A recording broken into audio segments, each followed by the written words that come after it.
아마 여러분도 뉴스를 통해서 보셨겠지만 호주의 산불이 아직도 꺼지지 않고 타고 있습니다.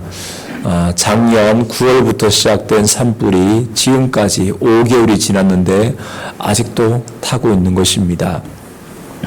사망자가 28명에 달하고 그 불이 얼마나 많이 탔는지 12만 제곱킬로미터가 불탔다고 그래요.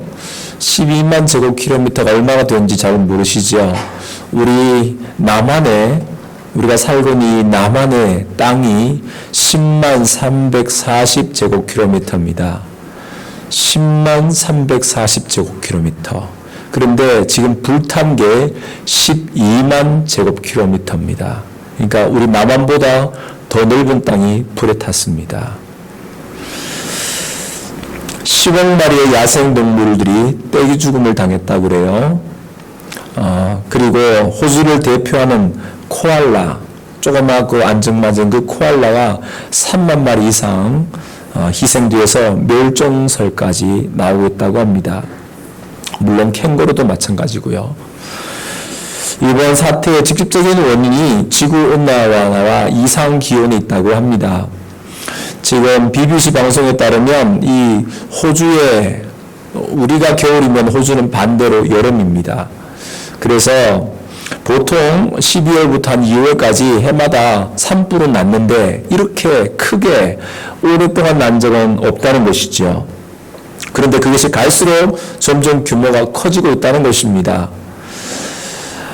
이에 1910년 이후 이 호주 평균 기온이 약 한 1도 정도가 더 올랐다고 합니다. 지난 12월 17일, 18일에 그 호주 낮 기온이 40.9도, 41.9도까지 올랐습니다. 우리나라 여름보다 훨씬 더 무더운 그런 날씨죠. 이렇게 고온과 메마른 대기로 인해서 작은 불씨 하나가 이렇게 큰 불을 일으키는 그런 무서운 일이 되어버렸습니다. 우리가 호주를 위해서 기도하지 않을 수가 없습니다. 여러분도 잘 알듯이 우리나라 6.25 때 미국 다음으로 많은 군인들을 보내준 나라가 바로 호주입니다. 그래서 17,000명 이상이 우리나라에 와서 우리나라를 위해서 싸웠습니다. 아직도 40여 명은 시신을 아직 찾지도 못한 채 유해를 기다리고 있습니다. 그것보다 더 은혜로운 것은 1889년에 우리나라에 선교사를 보낸 나라가 호주입니다. 지금 경남 지역에 선교사가 와서 우리나라에 복음을 전해준 것입니다. 특별히 6.25 때 모든 사람들이 저 밑으로 내려갔지 않습니까? 피난 갔는데 호주 선교사들이 그 사람들을 맞아줘서 돌봐주고 또 공부도 가르쳐주고 이렇게 했습니다. 그 중에 어떤 한 분이 선교사님의 도움으로 공부를 해서 목사님이 되었어요. 그리고 그 자녀도 태어났는데 그분도 호주에 건너가서 목회자가 되었습니다. 그리고 우리나라에 와서 지금 목회를 하고 있습니다. 그분이 누구냐면 우리 같은 노예 안에 있는 과천교회 주연신 목사님입니다.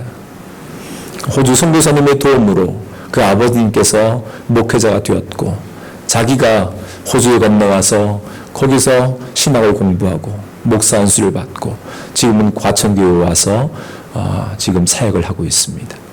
참 하나님의 역사는 놀랍습니다.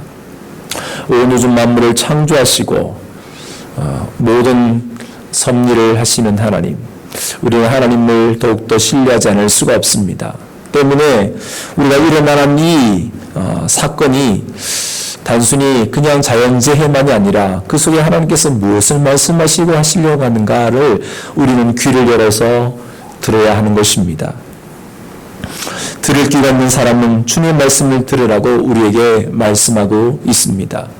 예수님도 오늘 본문에서 귀 있는 사람은 들으라 라고 강조하고 있습니다. 귀가 열려있는 사람들, 말씀을 깨닫는 사람들은 들으라는 것입니다. 우리가 귀가 닫혀 있으면 말씀을 깨닫지 못하면 아무리 말을 해도 알 수가 없죠. 깨닫지 못하는 사람은 아무리 가르쳐도 진리를 알 수가 없습니다. 그래서 예수님께서는 산상수훈에서 거룩한 것을 개에게 주지 말고 너희의 진주를 돼지 앞에 던지지 말라고 말씀하셨습니다. 그 개나 돼지에 있어서는 거룩한 것, 귀한 것을 알지 못합니다. 개나 돼지는 음식이 필요한 것이지 진주나 귀한 것, 거룩한 것 그것을 필요하지 않습니다. 관심이 없어요. 그런데 하나님 말씀은 어떠합니까? 시편 119편 이렇게 말씀합니다. 그러므로 내가 주의 계명들을 곧 순금보다 더 사랑하나이다. 이렇게 말씀합니다. 주님의 그 말씀을 곧 순금보다 더 사랑한다는 거예요. 이 말씀은 다시 말해서 하나님 말씀을 순금보다 더 좋아한다는 것입니다. 더 귀한 것으로, 더 가치 있는 것으로 여긴다는 거예요. 그런 아름답고 귀한 하나님 말씀을 어떻게 우리와 내 것으로 삼을 것인가? 그 귀한 말씀을 어떻게 내 것으로 받아들일 것인가? 이것이 중요합니다. 오늘 말씀은 예수님께서 우리에게 그 답을 가르쳐주고 있습니다. 자, 우리는 말씀에서 눈여겨봐야 할 것은 예수님께서 오늘 비유로 말씀하셨는데 4가지 각각 다른 밭을 말씀하셨어요. 농부가 씨를 뿌리는데 각기 다른 4개의 밭에다가 씨를 뿌렸다는 것입니다. 길가의 밭, 또 돌밭, 또 가시덩굴 있는 밭, 좋은 밭, 이런 밭에다가 각각 씨를 뿌렸다는 것입니다. 길가는 말 그대로 사람들이 다니는 길입니다. 그래서 딱딱하죠. 다 굳어 있습니다. 그래야 사람들이 다니니까요. 또 돌밭은 흙은 약간 있지만 돌들이 많습니다. 그래서 울퉁불퉁합니다. 이 가시밭은 가시가 자랄 만큼의 흙은 있어요. 그러나 거기는 말 그대로 다른 식물이 자라기에는 어려운 환경입니다. 가시가 많으니까. 좋은 밭은 자랄듯이 거기는 풍부한 영양분도 있고 흙도 많고 그래서 모든 식물들이 자라기에 최적의 조건입니다. 예수님께서 이 4가지의 밭을 말씀하신 이유가 뭘까요? 그것은 이 4가지 밭을 통해서 예수님의 그 말씀을 우리가 어떠한 마음으로 그 말씀을 받아들이는가를 가르쳐주기 위함입니다. 다시 말해서 오늘 밭은 사람들의 마음입니다. 마음을 다른 표현으로 밭이라고 표현한 것입니다. 예수님 당시 예수님 말씀을 들으려고 해변에 수많은 사람들이 모여들었습니다. 아침 일찍부터 가서 주님 말씀을 들으려고 모여들었죠. 그들의 마음, 예수님 말씀을 들으려고 하는 그들의 마음, 또 이 시간 함께 주의 말씀을 듣고 있는 우리들의 마음, 나의 마음을 말하는 것입니다. 오늘 첫 번째 마음은 길가입니다. 많은 사람들이 밟고 다녀서 이미 굳어져 버린 그런 상태지요. 그들의 마음은 마치 딱딱한 바닥처럼 굳어져 있습니다. 그래서 어떤 것이든 전혀 수용되지 않는 것입니다. 오직 자신의 생각, 자신의 의지, 자신의 판단만이 옳다고 여기고 다른 사람들의 말들은 다 거부하는 거예요. 내 하는 말은 맞고 너 하는 말은 틀렸어. 이렇게 거부하는 것입니다. 전혀 수용하지 않는 것입니다. 그래서 누구의 말도 통하지 않는 거예요. 이것은 갑작스럽게 된 일은 아닙니다. 여러분들 길이 갑작스럽게 굳어지겠습니까? 많은 사람들이 그 길을 계속 밟았기 때문에 굳어지는 거예요. 딱딱해지는 것입니다. 마찬가지로 그 사람의 마음은 찢기고 상처 입고 또 온갖 어려움들을 겪고 하면서 점점 마음이 굳어져 버리는 것입니다. 마음이 딱딱해지는 거죠. 처음엔 그런 마음이 아니었겠지만 많은 어려움들을 겪고 많은 상처를 받고 많은 아픔을 겪다 보니까 점점 마음이 딱딱해지는 것입니다. 그래서 말에도 표정에도 감정에도 아무런 느낌이 없는 인간미가 없는 그런 굳어버린 사람이 되는 것입니다. 그래서 무표정한 얼굴을 갖게 되고요. 그 사람 앞에 가면은 찬바람이 드는 그런 모습을 보게 됩니다. 두 번째 마음은 돌밭입니다. 약간의 흙은 있지만 훨씬 그보다 많은 돌들이 그 밭에 덮고 있습니다. 조금은 부드러운 것 같지만 단단한 돌들이 그 주변에 많이 있다는 것입니다. 이들을 볼 때 사람들은 원래 좋은 사람이야. 그런데 나쁜 일들을 많이 겪어서 그런 거야. 이렇게 생각합니다. 하지만 돌은 항상 위험합니다. 왜냐하면 여러분들이 길을 가다가 넘어졌는데 돌 위에 넘어져 보십시오. 크게 다칩니다. 그리고 어떤 경우는 그 돌로 사람을 때리면 잘못하면 죽는 그런 수도 있습니다. 처음에는 약간의 인간성이 있는 것처럼 좋은 사람인 것처럼 보이지만 그러나 이내 단단한 돌들이 많음을 보게 되는 것입니다. 불같은 성격, 억누를 줄 모르는 그런 감정, 폭력적인 그런 행동들, 앞뒤 가리지 않는 무면한 표현들, 이런 것들이 있어서 결국은 좀 지나면 나아지겠지라고 생각하지만 그러나 점점 더 강해지는 것입니다. 늘 위험 부담을 갖게 되지요. 세 번째 마음은 가시밭입니다. 돌밭보다는 더 많은 흙이 있습니다. 어느 정도 다른 식물들이 자랄 수 있는 환경은 되어져 있습니다.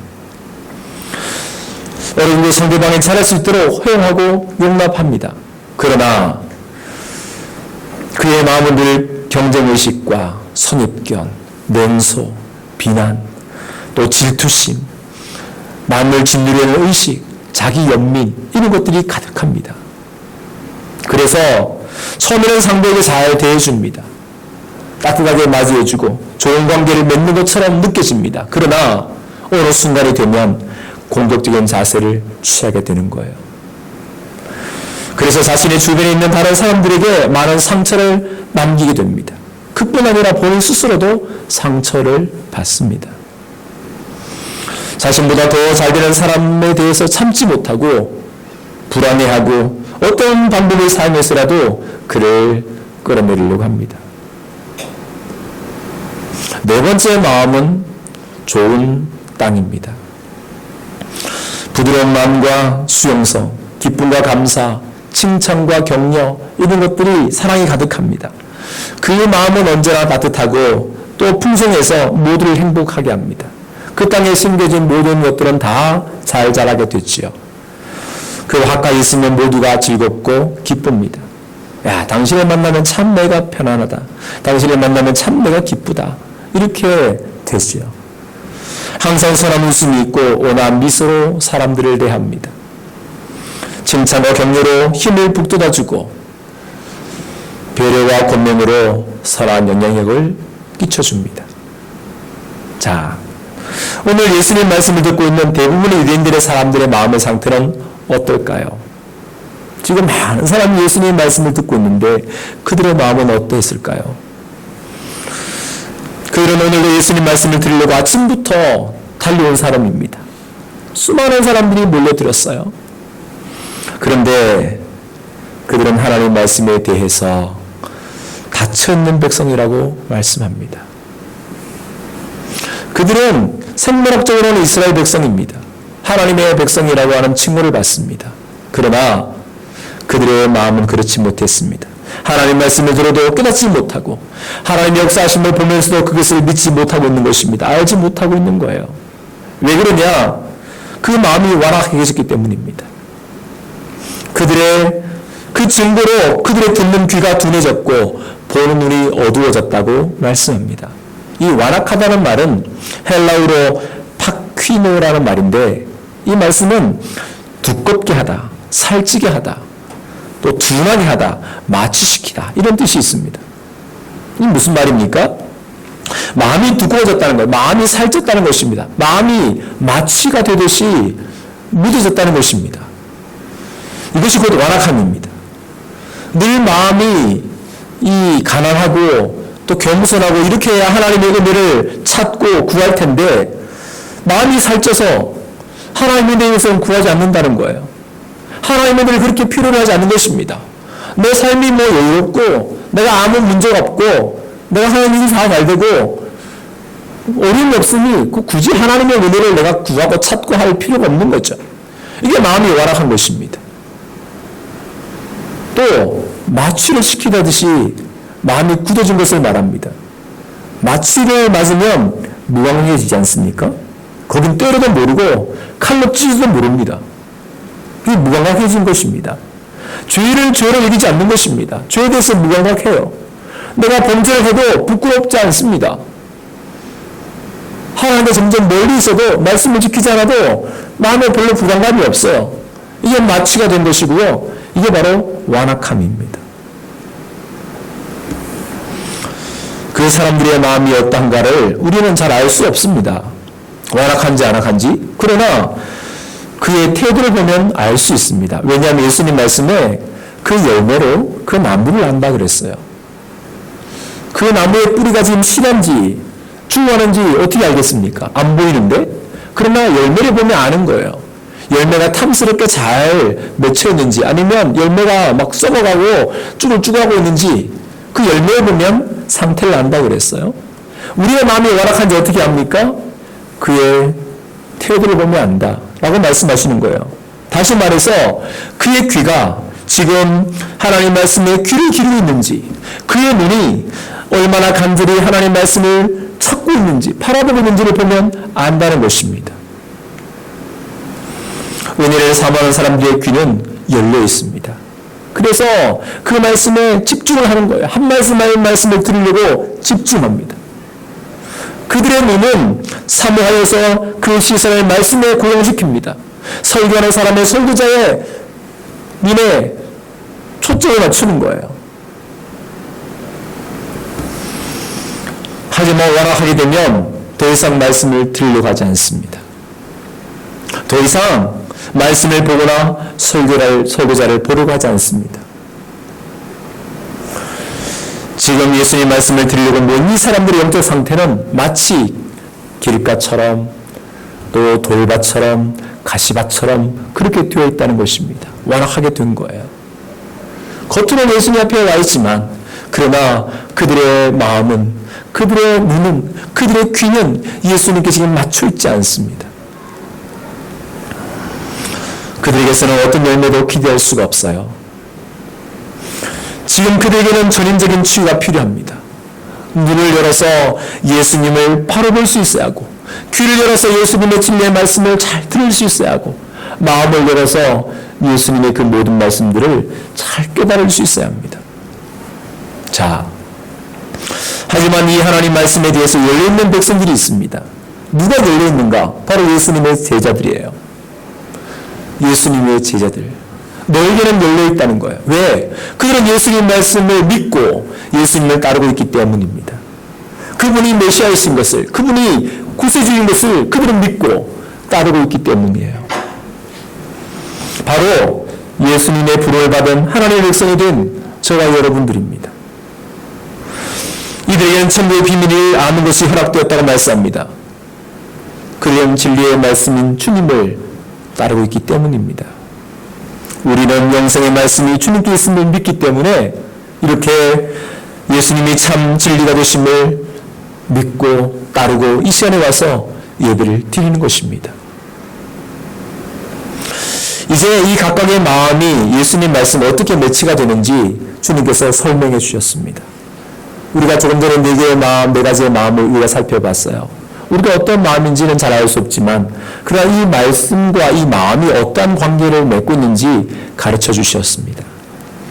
예수님께서는 이 각각의 마음에 하나님 말씀 임할 때 어떤 일이 일어나는지 어떻게 이것을 반응하는지를 가르쳐 주신 것입니다. 이 길가의 마음은 이들은 천국 말씀을 듣고 깨닫지 못하는 사람이라 가르쳐 주셨습니다. 말씀은 들었지만 깨닫지 못한다는 거예요.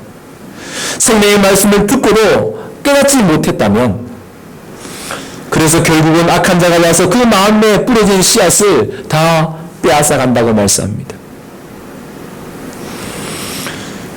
말씀을 들어도 한 귀로 듣고 한 귀로 흘려버리게 될 때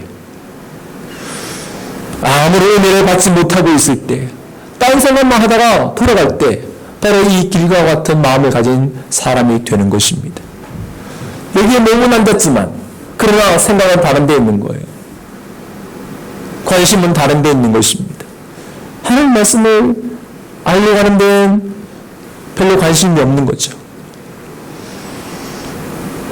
이러는 사람들은 마귀가 와서 그 말씀을 다 가져가 버린다고 말씀합니다. 마귀는 우리 주변에 항상 호시탐탐 우리를 노리고 있습니다. 우리가 진리의 말씀을 듣지 못하도록, 하나님의 말씀을 깨닫지 못하도록 우리 옆에서 계속해서 방해하고 우리를 회방합니다. 그래서 말씀이 우리의 마음에 들려지지 않도록 하는 것입니다. 들려질 때 얼른 그 말씀을 뺏어가 버리는 거죠. 또 돌밭의 마음이 있습니다. 이들은 그래도 말씀을 듣고 즉시 기쁨을 받는 사람이라고 가르치셨습니다. 그래서 참 오늘 참 좋은 말씀이야. 오늘 정말 은혜 받아서 내게 딱 맞는 말씀을 하셨어. 이렇게 그들은 고백합니다. 말씀을 들을 때 기쁨이 있는 거예요. 정말 이 말씀이야 라고 믿는 것이죠. 그러나 문제는 그 속에 뿌리가 없다는 것입니다. 흙이 너무나 얕아서 뿌리를 내릴 수가 없는 거예요. 잠시 견디다가 말씀에 대해서 환난이나 어려움이 있으면 그만 곧 넘어져 버리게 된다는 것입니다. 말씀은 언제나 검증이 따라옵니다. 그 검증이 바로 환난이나 어려움들, 여러 가지 시련들입니다. 그때 우리가 그 말씀을 듣고 끝까지 따를 것인가, 아니면 포기해버릴 것인가가 결정짓게 되는 것입니다.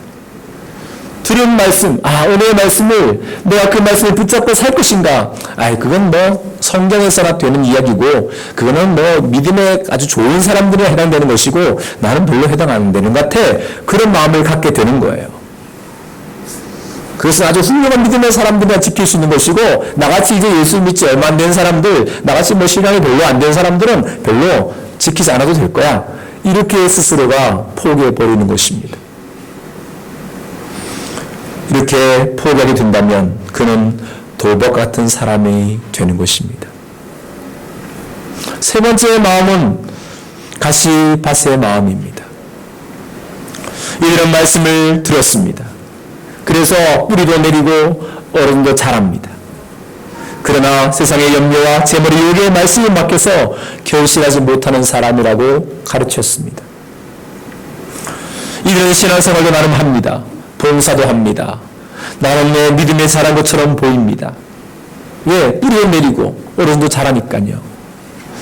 하지만 신앙의 우리의 삶 속에서 일어나는 많은 문제들, 여러 가지 어려운 일들, 예를 들어서 질병이나 또 재정에 대한 어려움이나 유혹이나 명예나 이런 여러 가지 일들이 다가올 때 결국 믿음의 결실을 맺지 못하고 멈춰버리는 것입니다. 마치 잎만 무성한 무화과처럼 열매는 없이 그냥 조금만 자라서 잎을 내고 이렇게 좀 자라있는 정도죠. 그 가시 때문에 결국은 신앙의 열매를 맺지 못하는 일이 됩니다. 마지막 좋은 땅의 마음은 이들은 말씀을 듣고 깨달은 사람이라고 말씀합니다. 그는 말씀을 듣고 그 진리의 말씀을 깨닫습니다. 그리고 그 말씀대로 살아가는 것입니다. 그 결과 그는 들은 말씀대로 순종해서 어떤 말씀은 100배 열매를 맺게 되고 어떤 말씀은 60배 열매를, 어떤 말씀은 30배 열매를 맺게 되었다고 말씀합니다. 여기서 우리가 깊이 생각할 것이 있습니다. 농부가 씨를 뿌릴 때에 어떤 마음으로 뿌릴까요? 열매를 거두려는 마음으로 뿌리죠. 이것 뿌려서 많은 결실을 맺어야겠다라고 씨를 뿌립니다. 농부는 이런 뿌리의 씨앗이 풍성한 열매를 거둘 것을 기대합니다. 좋은 땅에 떨어진 씨앗은 아름다운 열매를 맺게 될 것입니다. 그런데 길가와 돌밭이나 가시밭에 떨어진 씨는 열매를 맺지 못합니다. 그런데 이러한 땅에 떨어진 씨앗이 열매를 맺지 못하는 데는 누구의 책임이 있을까요? 농부의 책임입니까? 잘못된 이런 것에 뿌렸으니까, 농부가 뿌렸으니까 농부가 책임 있는 것입니까? 아니면 아무 데나 떨어진 그 씨앗이 책임 있겠습니까? 누구의 책임일까요? 분명한 것은 길가에도 돌밭에도 가시밭에도 씨앗은 뿌려졌다는 것입니다. 농부가 씨를 뿌릴 때 보고 길가나 돌밭이나 가시밭은 안 뿌리고 좋은 땅에만 뿌리면 돼요. 거기는 안 뿌려도 됩니다. 왜? 뿌려봐야 뭐 결실하지 못할 것을 아니까. 농부는 그런 것을 다 알지요. 그래서 좋은 땅에만 뿌리면 돼요. 그런데 이 농부는 길가에도 돌짝밭에도 가시밭에도 뿌렸다는 것입니다. 알면서도 뿌린 거예요. 그런 좋지 못한 환경임에도 씨를 뿌려준 농부의 마음은 어떤 마음일까요?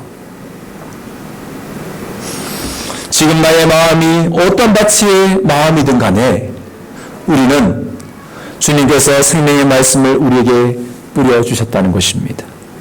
여러분의 마음 상태는 어떨까요? 다 좋은 마음, 옥토의 마음일까요? 아니면 조금 전에 말씀드린 대로 길가같이 딱딱한 마음, 냉랭한 마음일까요? 아니면 많은 어려운 일들이 가득한 그런 돌과 같은 마음일까요?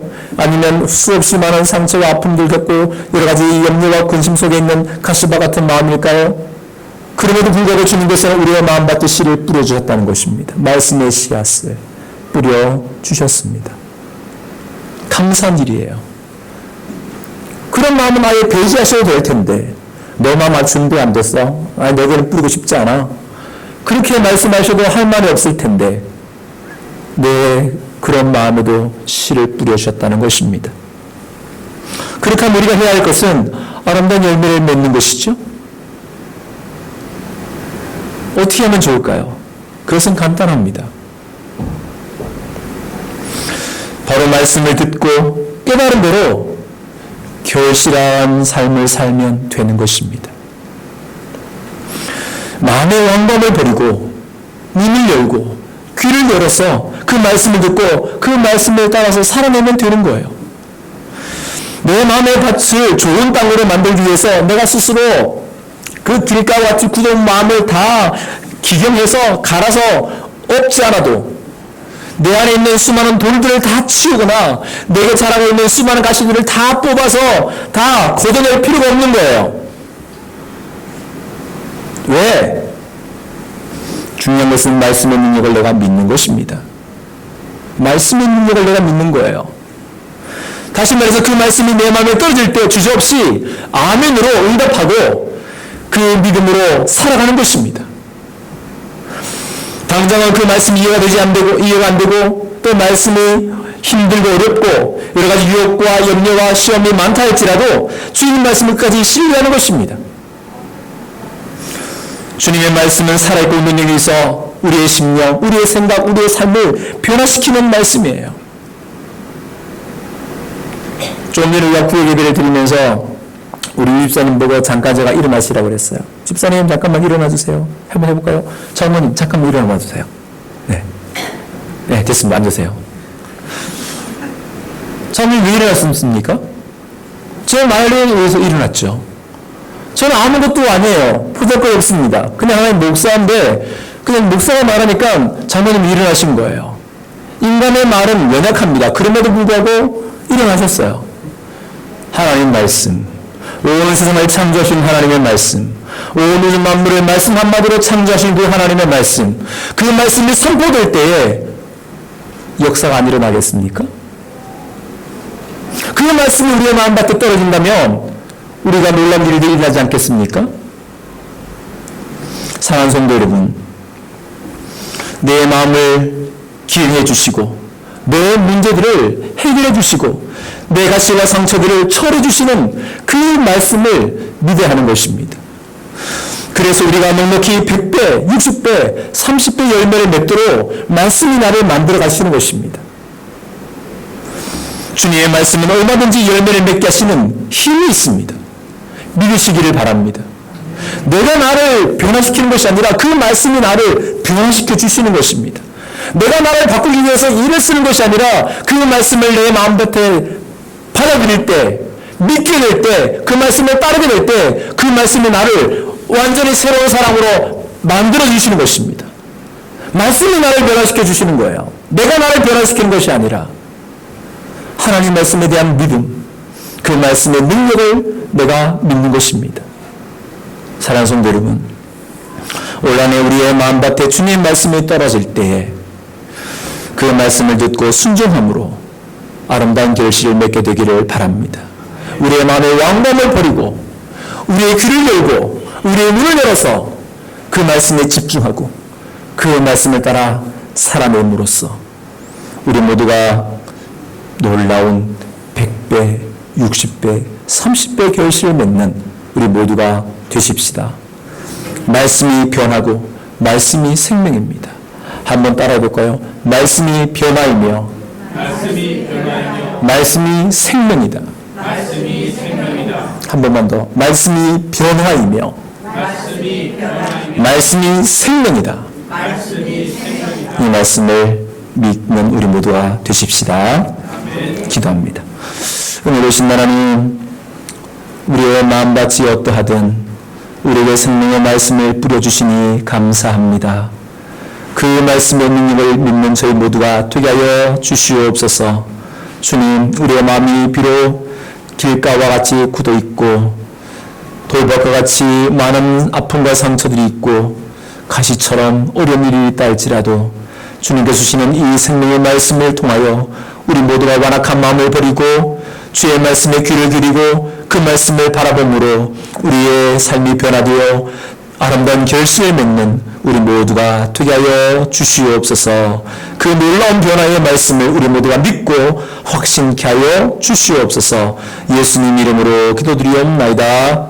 아멘.